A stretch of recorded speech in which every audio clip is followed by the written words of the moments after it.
mich nur als Imposant.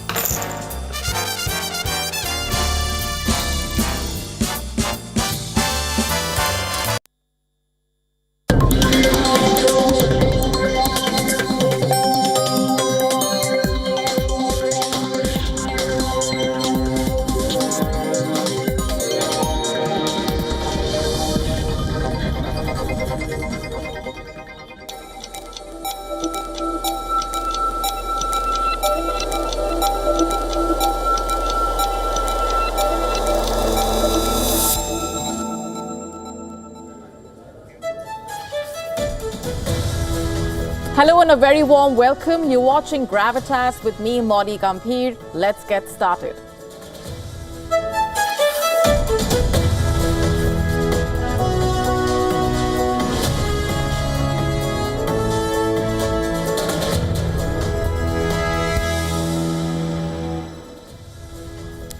Our top story tonight focuses on China. A former senior aide to Donald Trump has made shocking revelations about how China wants nuclear first strike ability against the United States. If tomorrow US and China go to war, what happens in that scenario? On Gravitas tonight, we tell you why. This is an extremely significant statement that comes with far-reaching implications. We decode that for you in just a bit. And here's a look at what else is lined up for you on the show tonight. Tehreek-e-Taliban Pakistan abducted 17 civilian workers, including officials of a mining project linked to Pakistan's Atomic Energy Commission. The police have so far rescued 8 of them. A massive manhunt is on for the remaining 9. We tell you all that you need to know. With residents of Los Angeles waking up to the 4th day of the deadly wildfires, we get you the latest from on the ground.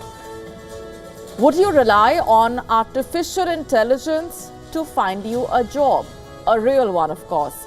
We get you the story of a man who actually did that. And what was the result? Pretty impressive. We get you more. All this and more coming up.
For our top story tonight on Gravitas, we want to begin by asking a question.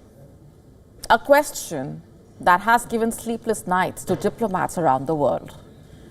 Say, if tomorrow the US and China go to war, who would press the nuclear button first? Would it be the United States or would it be China? And tonight we may have some answers. It looks like it would be China that would make the first move. That's right. China can vehemently say it maintains no first use policy, but revelations tonight blow the lid off the big holes in China's policy, it seems. A former senior aide to Donald Trump has made shocking revelations. We're talking about H.R. McMaster. He was Trump's national security advisor from 2017 to 2018. On Wednesday, in an event organized by the think tank Council on Foreign Relations, McMaster claimed that China had tapped the president-elect's phone, stolen extraordinary amounts of data, and was preparing for the first strike nuclear capability against the United States. Let me just repeat that bit for you. Former National Security Advisor of the US President has said that China wants nuclear first strike ability against the US. According to McMaster, America must impose very significant costs on China for its massive cyber intrusions, quote unquote. He said, and I'm quoting here further, they listened to President Trump's phone and everybody around him for 6 months, right? They have stolen extraordinary amounts of data, which we have found on our telecom networks, quote unquote.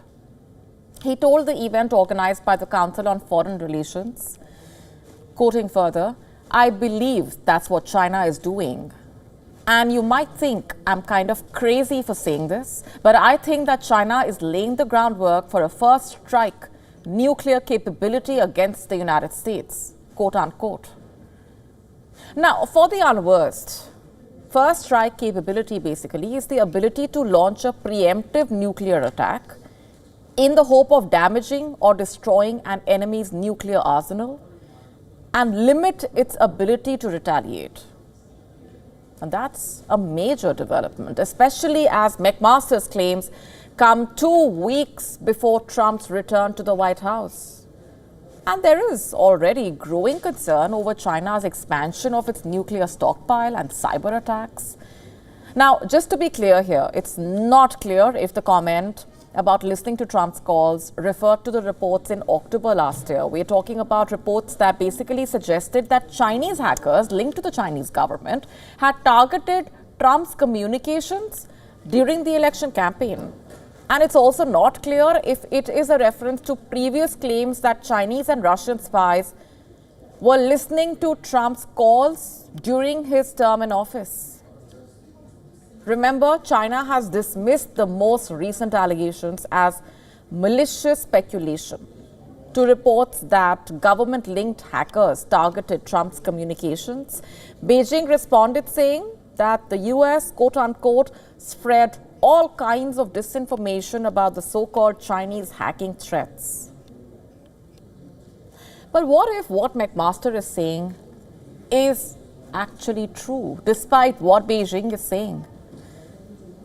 You see, McMaster is also a former lieutenant general. He said that he had arrived at the conclusion that China was readying for a first strike capability against the US, judging from what China was doing from a cyber perspective.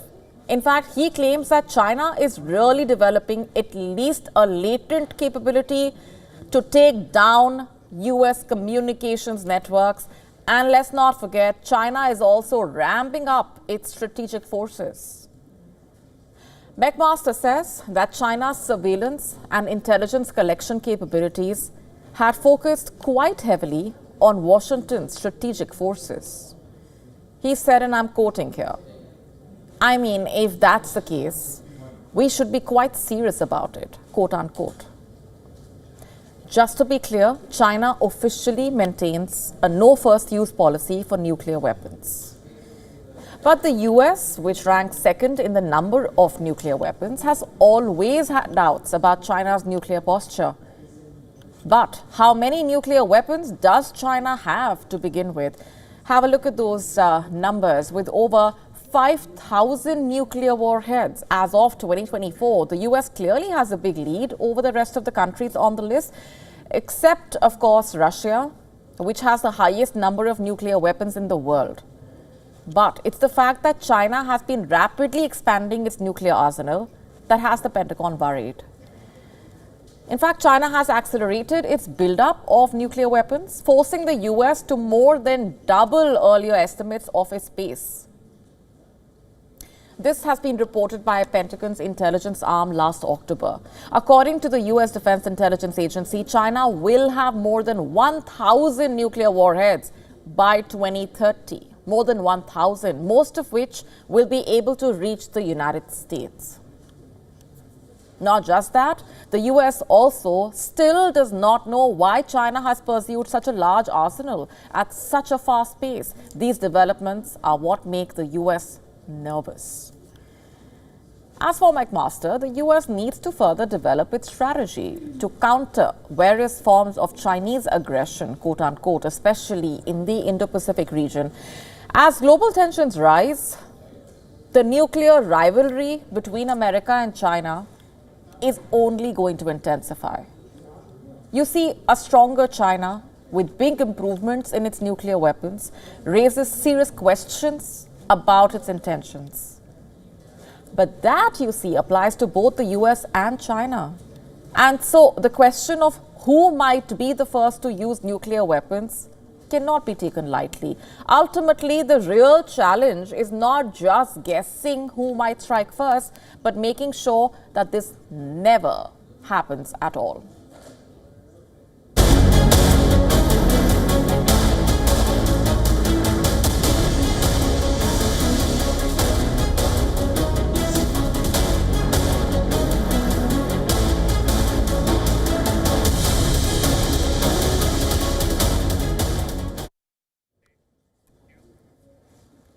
On to Pakistan now. In the latest, Tehreek-e-Taliban Pakistan abducted 17 civilian workers, including officials of a mining project linked to Pakistan's Atomic Energy Commission. So far, the police have rescued 8 of them, while a massive hunt is on for the remaining 9 workers.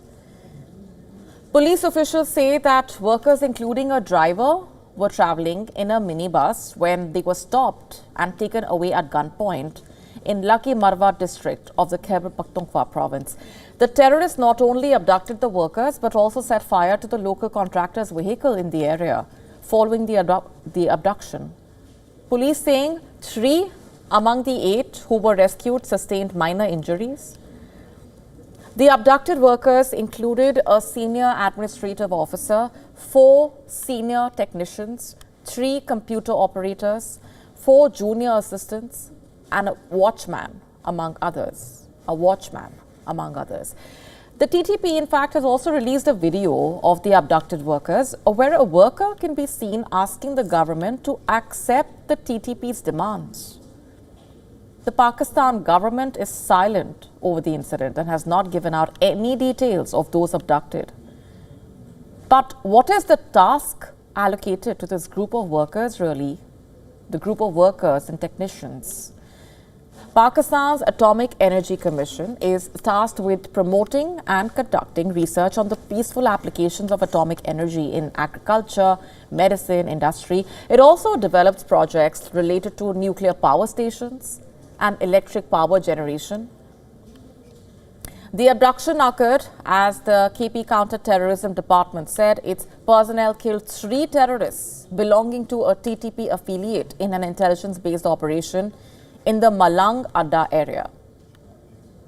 The Tehreek-e-Taliban Pakistan continues to strike Pakistan at regular intervals. Several districts, including Lucky Marwat in Khyber Pakhtunkhwa province, bordering Afghanistan, routinely experience TTP attacks targeting security forces and government officials. On December 5 last year, Pakistani forces eliminated 8 terrorists in separate operations in Khyber Pakhtunkhwa's South Waziristan and Lucky Marwat. On June 11, the same year, Pakistan's army killed 11 terrorists again in Lucky Marwat. At least 7 security officials were killed when an explosive device targeted their vehicle. On January 5th this year, the terrorist group warned Pakistan's political parties, specifically the leadership of the Pakistan Muslim League, not to become part of its war against the security forces. In fact, the TTP also issued an ultimatum to the public to end all links to military enterprises within 3 months, adding that it will target any military institutions in Pakistan. The TTP pledged to go after various commercial enterprises run by the Pakistani military, like the National Logistics Cell, a Rawalpindi-based logistics firm, Frontier Works Organization, which specializes in engineering and construction, Fauji Fertilizer Company, a fertilizer manufacturer, military-run housing authorities across Pakistan, a commercial bank, and several other entities.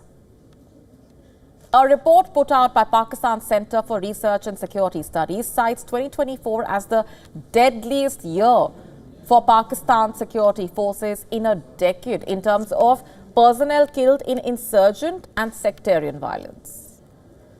Pakistan's civil and military security forces suffered 685 fatalities, 444 terror attacks in the last year alone. This figure is the highest since 2014. Compared to last year, these figures mark an over 66% surge in deaths due to violence and 49% more incidents. Khyber Pakhtunkhwa and Balochistan accounted for 94% of all fatalities and 89% of all incidents in the country.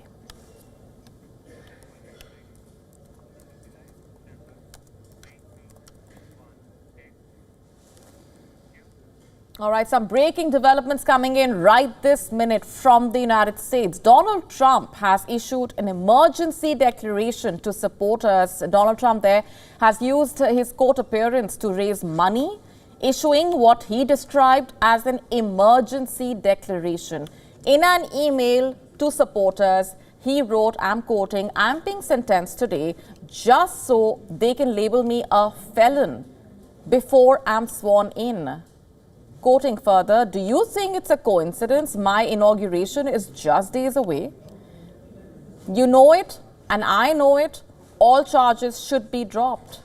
Quoting further, "Legal pundits agree, legal scholars agree, plain and simple, this is an attack on their political opponent, me."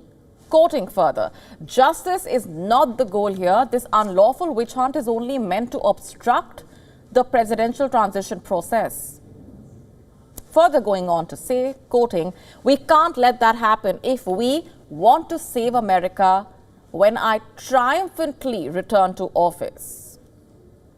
Quote unquote. In fact, the litany of legal battles has proved lucrative for the president-elect. On the first day of one of his trials, in fact, he raised $1.6 million from small donors. According to Open Secrets, which monitors political spending, his various fundraising arms provided $20 million to cover the legal fees faced by Trump and his allies. And in more details trickling in, a New York judge has sentenced Trump to unconditional discharge in the hush money case. In fact, what we are learning is that the judge overlooking the case has imposed no jail or fine on the U.S. president-elect. Very crucial. But a sentence placing judgment of guilt on president-elect's record, attaching the label of convict and felon with Trump's name for life. That's the latest that we are tracking for you coming in from the United States. Let's go straight across now to our correspondent, Susan Tehrani, who's with us on the broadcast live. Susan, what more can you share with us at this point? Very significant developments coming in. Absolutely significant, really symbolic as well, considering the fact that, as you mentioned, 34 counts of felony. He is now officially a convicted felon. However, there is no jail time, there's no prohibition, there's really nothing is going to happen moving forward. What this is it is a personal setback for the president-elect and the former president. His team did everything that they could, everything possible to prevent this from happening. But ultimately, it appeared that Judge Merchan wanted to go ahead and give this label to President-elect Donald Trump. Now, the discrepancy here is if these charges were so serious and if, quote unquote, no one is above the law, then how is it that he got off the way that he did, which is just basically nothing and just a label? And if they weren't serious, then the question goes back to whether or not this was a political move on the part of New York State or not. So those are going to be the debates that people will be having for the next couple of days and weeks. But ultimately, what's very fascinating, Molly, is convicted felons lose a lot of their rights here in the United States. There's a stigma attached to it. One of those rights, for example, is you cannot own a firearm, a pistol, or a rifle.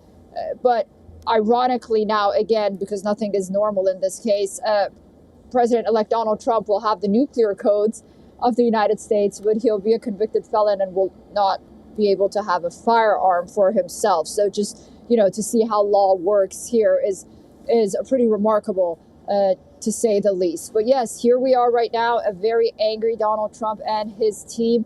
And, Judge Merchan thinks that he did what he had to. Right. Susan, I want to just go back to what he has said. I'm quoting from what he said.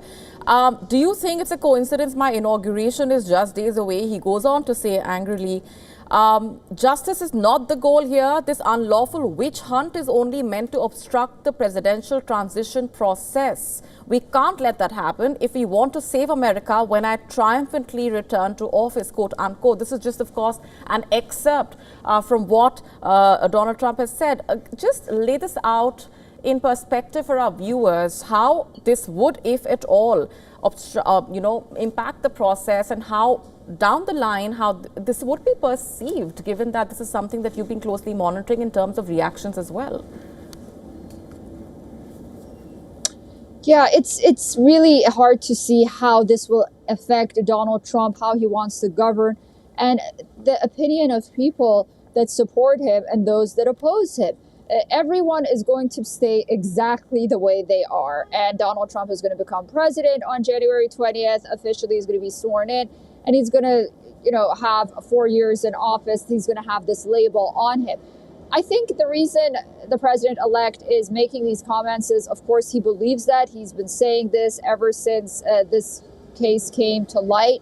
And also because it resonates not only with his supporters, but we saw that it resonated with voters across the country as well. They really ultimately saw this as being a witch hunt. And while, as I mentioned, there's a lot of stigma attached to being a convicted felon here in the United States, when it came to Donald Trump, it appears that it actually worked to his favor, starting from that mugshot to every court appearance he made to coming out and talking to the media.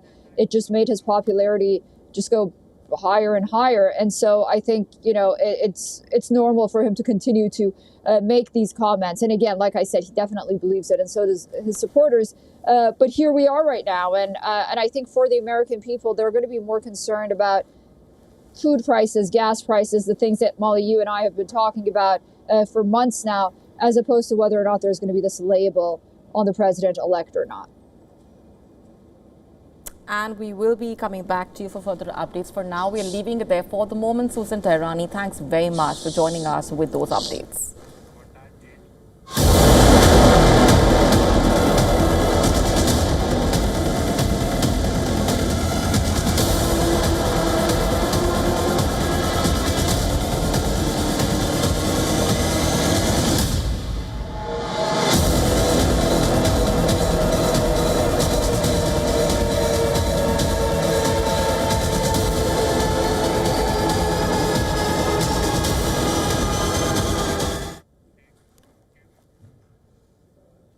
Shifting focus for now to the hellfire that Gaza is enduring. The Palestinian death toll from the ongoing Israeli attacks on the Gaza Strip has risen to 46,006. Over 100,000 others have been injured in the past 24 hours alone. At least 70 people have been killed, 104 injured in the enclave.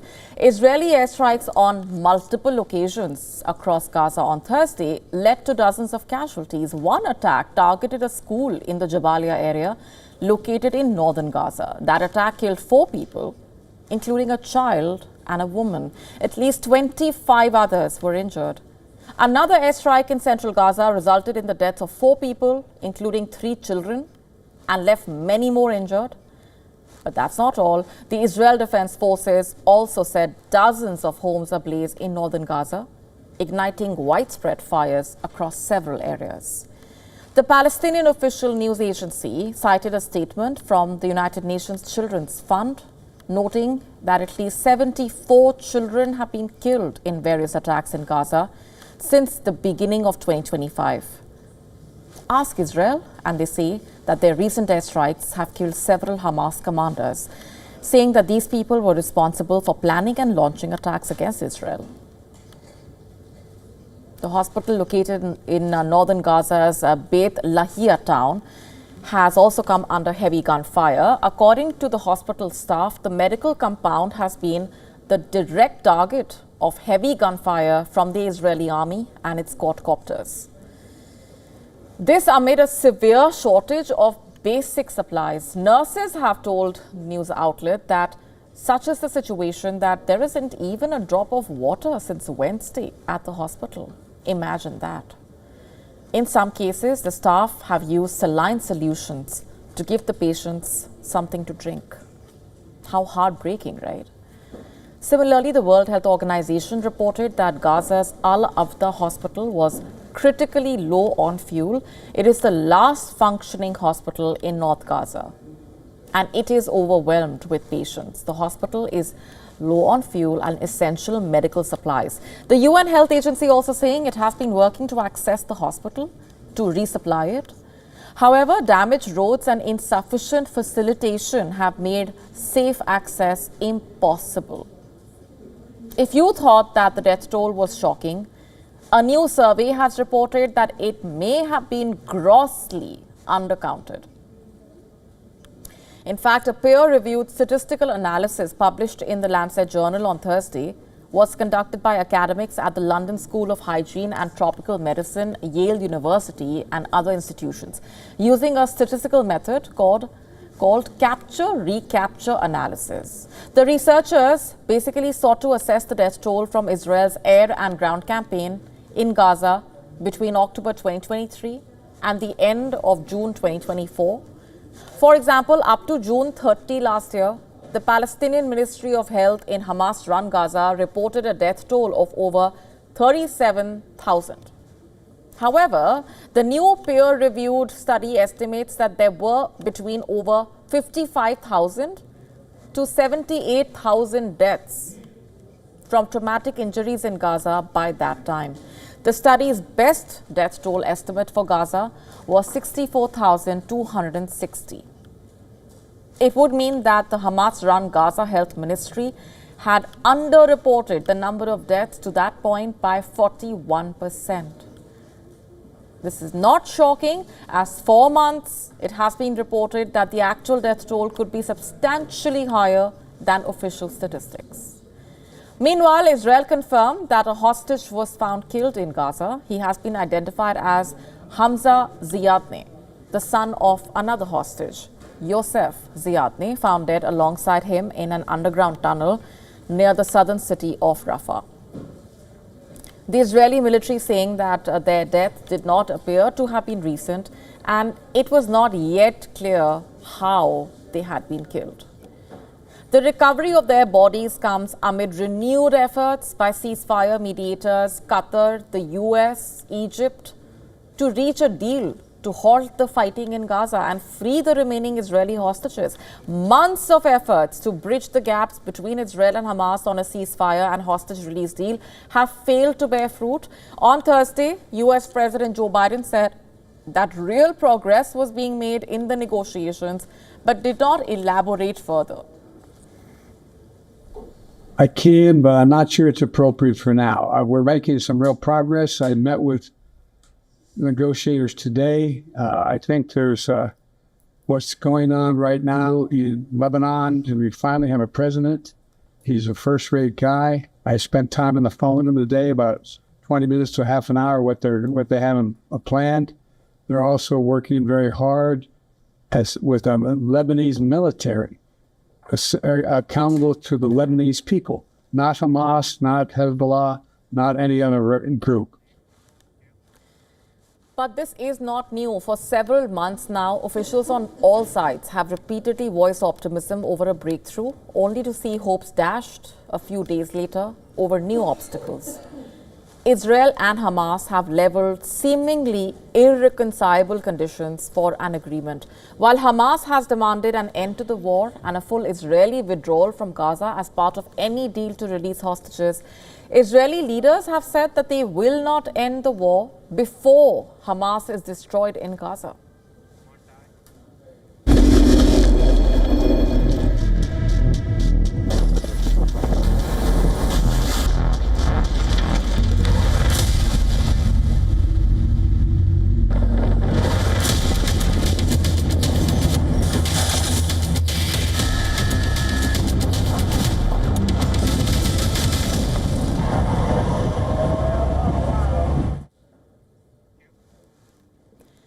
Residents of Los Angeles are waking up to the fourth day of the deadly wildfires. Officials, in fact, are warning of more high winds that could fan the flames further.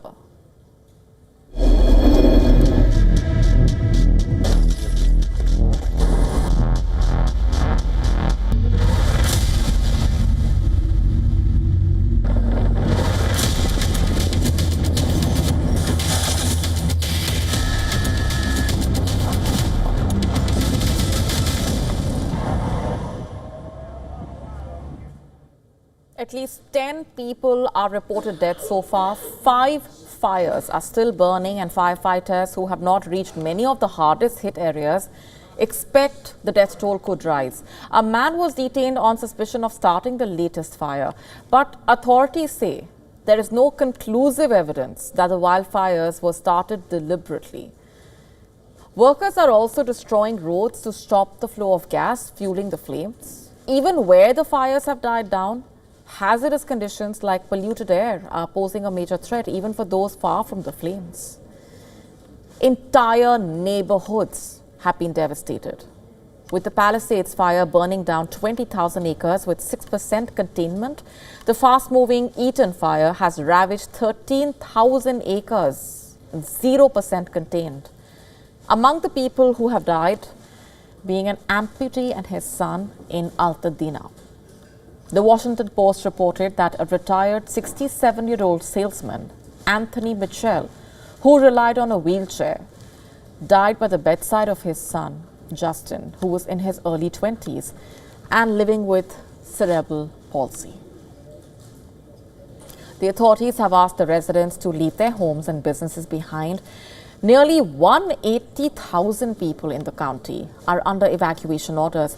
200,000 are under evacuation warnings. At least 20 people have been arrested in the county for looting during the wildfires. Firefighting teams are expecting more wind and dry conditions to continue that are likely to also complicate the firefighting efforts even next week. Meanwhile, reports saying that an aerial firefighting aircraft collided with a drone flying in a restricted airspace over the Palisades fire. The collision caused the temporary grounding of all aircraft responding to the Palisades fire. The damaged plane was one of the 2 that had the capacity to scoop up more than 1,500 gallons of ocean water to drop on the fires.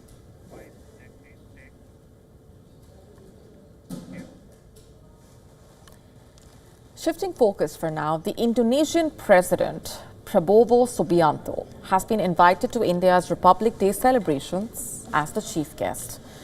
But reports suggest Subianto's plan to club the visit with a tour to Pakistan has caused concerns in New Delhi. According to sources, India has raised the issue diplomatically with Indonesia.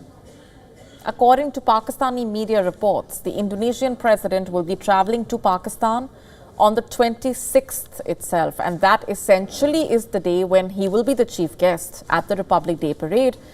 Sources say he is visiting Pakistan on the invitation of Prime Minister Shehbaz Sharif and will ink a number of MOUs with Pakistan. India extends invites only to countries with which it has strong diplomatic ties, and Indonesia is seen as a close maritime neighbor. The optics of joint India-Pakistan visit is something that the Indian government will not be keen on, as it is known that New Delhi has been pushing for dehyphenation for decades now. Ties between the 2 neighbors are not in positive trajectory due to Pakistan's support to cross-border terrorism. As per the unwritten protocol, India has told foreign delegations not to travel to Pakistan from India. The policy of dehyphenation began gaining prominence during the second term of the George W. Bush administration. It was aimed at separating U.S. foreign policy towards India from its policy towards Pakistan, recognizing India's rising power status and its potential as a strategic partner. India has invited the Indonesian president to be the chief guest at the Republic Day parade. This is for the 3rd time that an Indonesian leader has been invited after 2018 and 1950, and the visit is part of New Delhi's broader outreach to the ASEAN countries. In fact, India shares close ties with Indonesia, both in the maritime domain, political domain, and cultural and historical domain. The visit comes as India is celebrating 10 years of the Act East policy, and under it, leaders from ASEAN countries, including Vietnam and Malaysia, have travelled to India last year.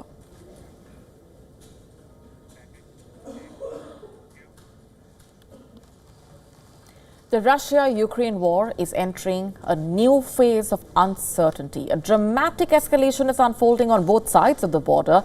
This even as US President-elect Donald Trump is setting up talks with his Russian counterpart, Vladimir Putin. Ukraine, on the other hand, says it expects high-level contacts with the new US administration soon after Trump takes office. Our next report telling you how the intensive fighting is being carried out across multiple war fronts. Take a look.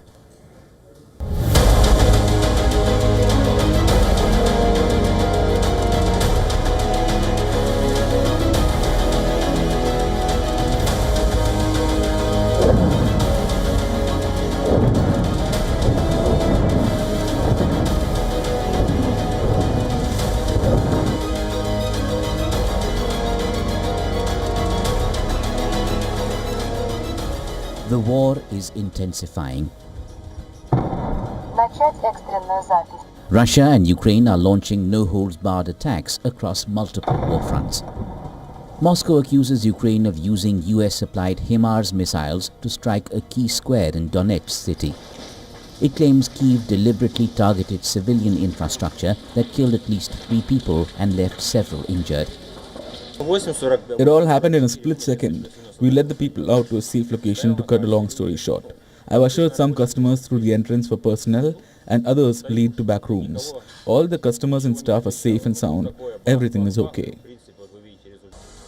Ukraine alleges Russia carried out relentless airstrikes overnight with 72 drones. While 5 Russian drones struck buildings in Chernihiv region, a downed drone fell on a building in the capital city, Kyiv. Russia claims Ukraine has suffered devastating losses, with military airport infrastructure, drone assembly and storage facilities and ammunition depots destroyed over the past 24 hours. US President-elect Donald Trump, who takes office in a week, has set a 100-day deadline to end the Ukraine war. He has openly expressed skepticism about US military and financial support for Kyiv. Trump has criticized President Joe Biden for failing to engage in direct talks with Russian President Vladimir Putin for over 2 years. President Putin wants to meet. He's said that even publicly. And we have to get that war over with. That's a bloody mess. Soldiers are being killed by the millions. I looked at some very graphic pictures yesterday. The soldiers that are being killed, you know, it's a flat field. The only thing that stops a bullet is a body. Russia says Putin is ready for talks with Trump with no prerequisites. Moscow has welcomed Trump's readiness to resolve problems through dialogue, but Trump's hopes for a swift end to conflict are stoking concern in Kyiv.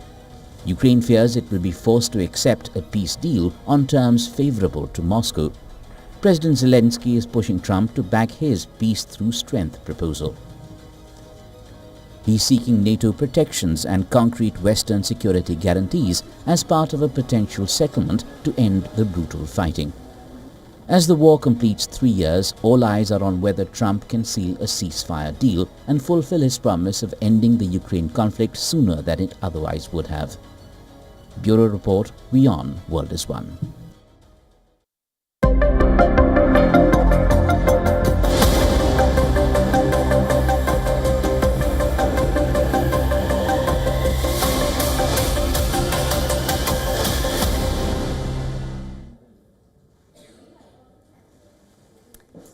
Shifting focus, China is planning to build solar power stations. Well, what's the big deal about that, you ask? Wait till you hear more. According to a report in the South China Morning Post, the country is reportedly planning to build the solar power stations in space. You heard that right. Using super heavy rockets. How exactly would that work? What's the plan really? What is known so far? As per the report, a senior Chinese scientist has revealed the plan, calling it another Three Gorges Dam project above the Earth. Let me just say that again. Three Gorges Dam project above the Earth. You see, we all know how solar power stations work, but what happens in space? They reportedly collect energy from the sun in the Earth's orbit and transmit it to the ground. The end result is continuous power. The report in the South China Morning Post quotes Long Lihao, a rocket scientist and member of the Chinese Academy of Engineering, CAE, as saying, I'm quoting, "We are working on this project now. It is as significant as moving the Three Gorges Dam to a geostationary orbit, 22,370 miles above the Earth. This is an incredible project to look forward to," quote unquote. The Three Gorges Dam, by the way, is the world's largest hydropower project. Long also said, quoting further, "The energy collected in 1 year would be equivalent to the total amount of oil that can be extracted from the earth." Just imagine that. In fact, the report also talks about how beyond rocket development, other technologies for space solar power stations are also in progress. In fact, China began building its first experimental space solar power station in Bishan in June 2021.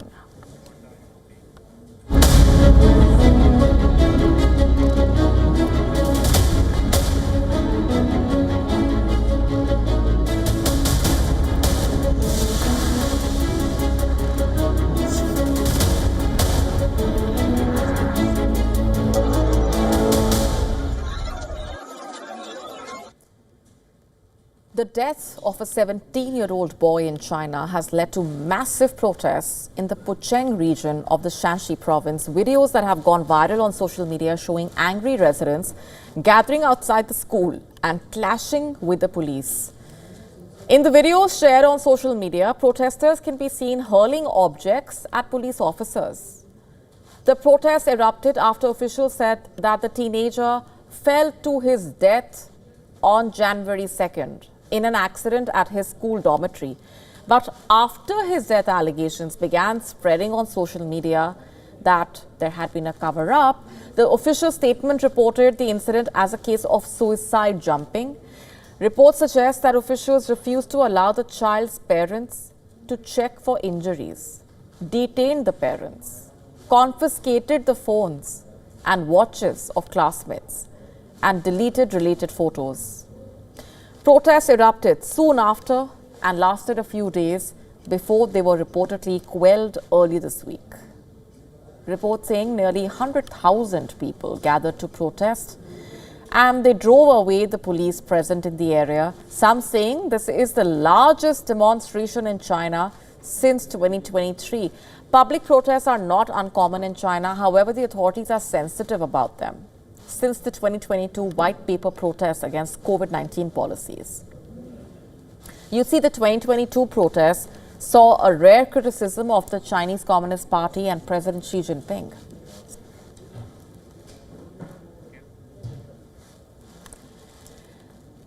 And as the wildfires ravage California, the Earth is sending strong signals of a looming climate crisis. For the first time in 2 years, the average critical warming limit has been exceeded. This even as global temperatures soar beyond what humans have ever experienced. An EU agency reveals the 2-year average for 2023 and 2024 was 1.5 degrees Celsius or more, which is above the pre-industrial benchmark. While 2024 was the hottest year on record, the UK Weather Service predicts that 2025 will rank among the top 3 warmest years in mankind's history. Nearly 200 countries had agreed at Paris in 2015 that meeting the 1.5 degrees Celsius target offered the best chance of preventing the most catastrophic repercussions of climate change. But the world is nowhere on track to meet the 1.5 degrees Celsius threshold that is measured in decades, not individual years. Experts say reaching this limit, even briefly, illustrates the unprecedented changes being brought about by humanity. Scientists say every fraction of a degree above 1.5 degrees Celsius is consequential, and that beyond a certain point, the climate could shift in ways that will be difficult to anticipate. At present levels, human-driven climate change is already making droughts, storms, floods, heat waves more frequent and intense. The deaths of 1,300 pilgrims in Saudi Arabia from extreme heat. A barrage of powerful tropical storms in Asia and North America and the historic flooding in Europe and Africa are some of the grim climate milestones in 2024. Oceans that are a crucial climate regulator, absorbing about 90% of excess heat from greenhouse gases, warmed to record levels in 2024. And this has strained coral reefs and marine life and stirred up violent weather. Warmer seas mean higher evaporation and greater moisture in the atmosphere. And this causes heavier rainfall, feeds energy into cyclones, and sometimes brings unbearable humidity. Nations have agreed to transition away from fossil fuels at a UN summit in 2023, but the latest meeting in November struggled to make any progress around how to make deeper reductions to heat-trapping emissions. Experts believe swift and decisive action can still alter the trajectory of our future climate.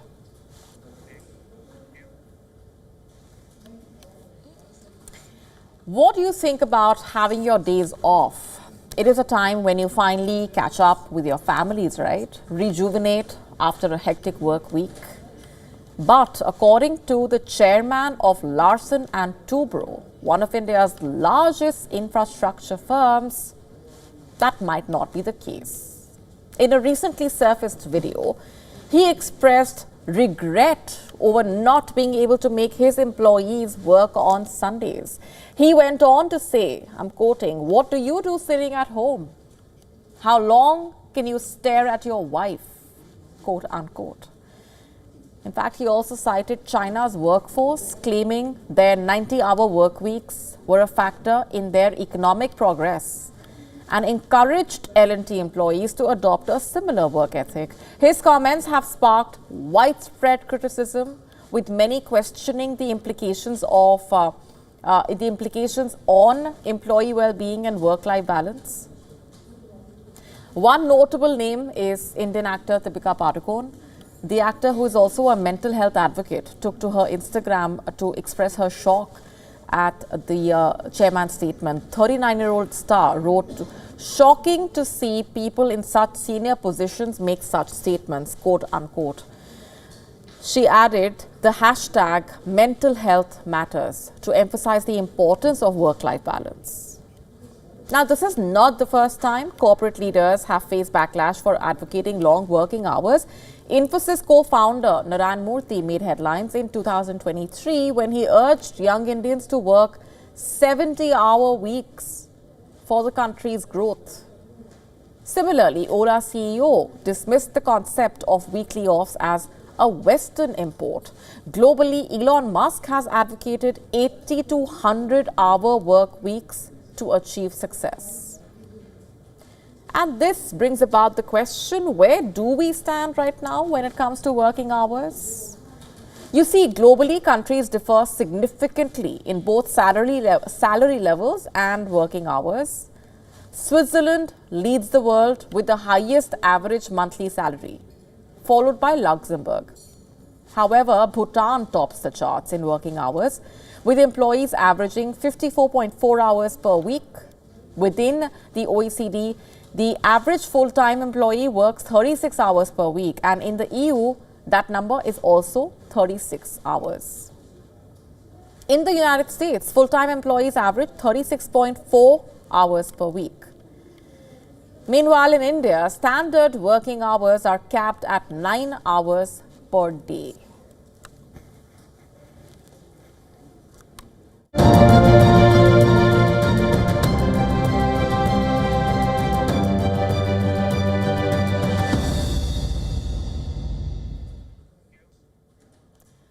Are you looking out for a job? Would you rely on AI to help you out? Of course, to get you a real job. Well, here's the story of a man who used AI to apply for 1,000 jobs. What was the result? He landed 50 interviews, all while he was sleeping. In fact, on Reddit's Get Employed forum, one user claimed he created an AI bot that analyzes candidate information, examines job descriptions, generates unique CVs, and cover letters for each position, answers specific questions that recruiters ask, and automatically applies for jobs. According to this user, in just 1 month, this method helped him secure around 50 interviews. The AI bot was programmed to work overnight, producing tailored CVs and cover letters customized based on each job description, quote unquote. What this method reportedly does is navigate automated screening systems by generating CVs and cover letters tailored to each job description. The script significantly increases the chances of getting noticed by both AI and human recruiters. Having found success in his job search using AI, the Reddit user observed that this technological revolution could have profound implications for the world of work. And he is right in a way. If this is indeed true, and if AI can actually help us land the perfect job, the so-called perfect job, where does the human element really factor in? Can AI replace human intuition, for that matter, the gut feeling? The ability to see past a candidate's nervousness during interviews, for example. After all, not every candidate with a flawless CV is the best choice for the role. That requires the human touch. And so while efficient, the automation of job applications does raise questions about the very nature of professional relationships. And as we strive to optimize the selection process, do we risk losing the human element? Just food for thought here.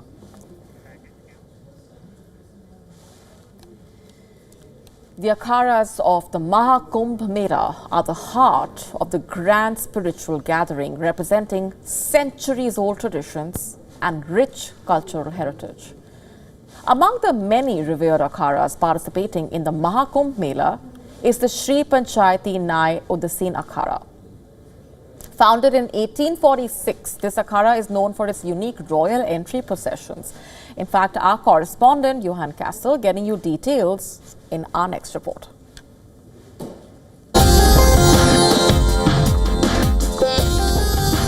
We are in the center of Prayagraj right now, and we previously joined an Akhara procession that was going from the southern part of the city towards the center where the Sangam is, and it was so hectic. The music was blaring, and we met several different spiritual leaders.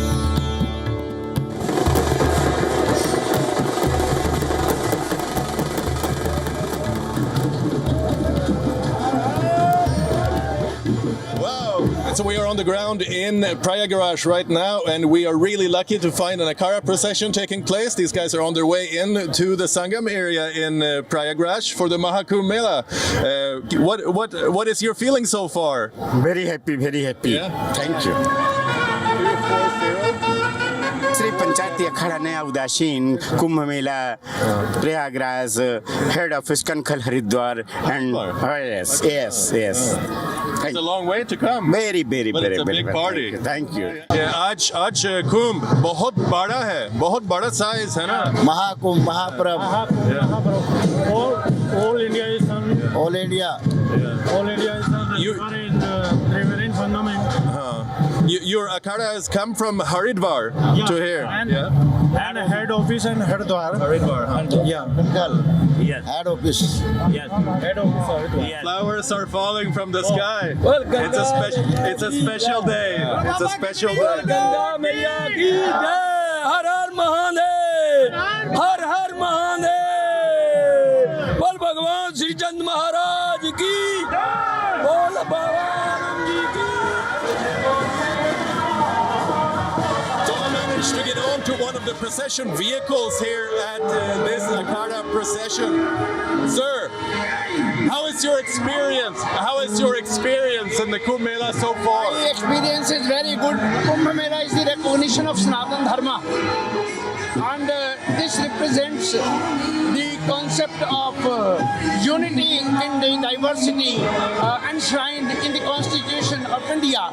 Different kind of people and different saints belonging to different sects have come here.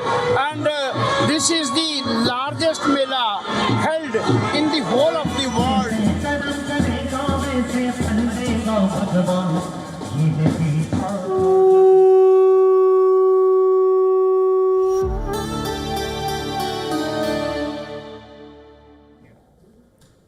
On that note, it's a wrap on this edition of Gravitas tonight. We're taking a very short break at this point. Thanks very much for watching. This is me, Molly Gambhir, signing off. Have a good weekend.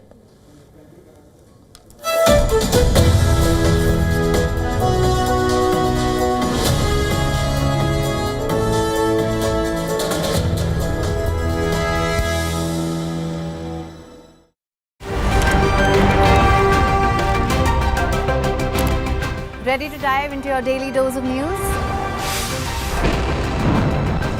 Bringing you what's trending in the West and all that's setting trends in the East. And all of this served up with a side of insightful banter. We don't just bring you the latest stories. We bring you your talking points for the day. And while you do that, from the busy streets of New York, I will provide you with deeper insights on the developments through the course of the day in the U.S. And I will be here at the WION headquarters, getting you all the action from the universe of sport. All that you need to know about your favorite teams and players, right here. The show that keeps you ahead of the global curve. A conversation you'd want to be a part of. A place where news becomes an engaging exchange. We bring you stories that impact your present. This is World DNA. Join the conversation.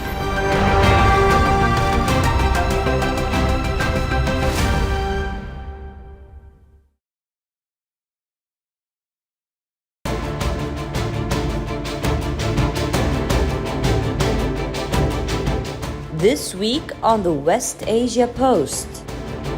1 month since the fall of the Bashar al-Assad regime, Syria reopens its international airport, museums, and markets. Iran displays its military might with drills at its nuclear sites. Also on the show, we track the Biden administration's weapon transfer to Israel and ask if the ceasefire in Gaza is anywhere close. Watch the West Asia Post with me, Radi Francis, only on WION The World is One. The Earth is sending distress signals. Wildfires, droughts, and melting glaciers. Can we reverse the damage? Explore the harrowing effects of climate change. It's a wake-up call. Global emergency. Climate Tracker on WION World is One.